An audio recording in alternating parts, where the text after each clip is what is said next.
बातमीत चांदवडमधूनच. चांदवडमध्ये साळसाने गावामध्ये मक्याच्या चाऱ्याला आग लावली आली.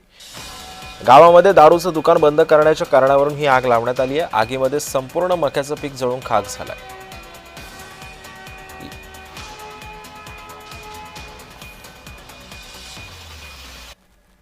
14 ते 15 एकराचा चारा जवळजवळ 10-11 टळाले असं म्हणायचं का 2 ते 250 क्विंटल चारा यांनी रात्री 12:30च्या दरम्यान पेटवून दिला. आणि पेटवल्यानंतर आम्ही जागेच होतो.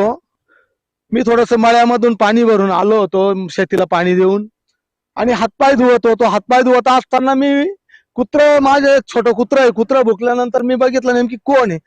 तर हे 4-5 जण काडी लावून पळताना मला आढळले आणि मी जेव्हा वळईच्या आडुशाला मी बघितलं, अरे यांनी तर वळई पेटवली. पण चारा वाळलेला असल्यामुळे खूप मोठ्या प्रमाणात भडका घेतला. काही दिवसापूर्वी दारूचं दुकान होतं ते बंद करण्यासाठी प्रयत्न केला होता पोलीस स्टेशनला. त्याचा काट काढून जो कौतिक माधव ठाकरे आहे ना, त्यांनी काही गुंड पोरं आहे त्यांना दारू पाजून हा प्रयत्न करून ते प्रत्यक्ष पाहिला. पण माझ्या मुलांनी तो पाणी भरून आलेला होता. तर हातपाय धुता धुता त्यांनी पाहिलं जाळ कशाचा झाला म्हणून पाहत होतं. बघतो तर ते 2-4 पोरं त्याच्या नजरेस आले. पण धावत पळत ते ट्रॅक्टर आणि ते होते बाजूला घेता घेता मोटरसायकली ते वगैरे सामान बाजूला काढता काढता ते पळून गेले. ते जास्त लोक एकटा मुलगा काय करील, त्यामुळं हा अनर्थ घडू शकला.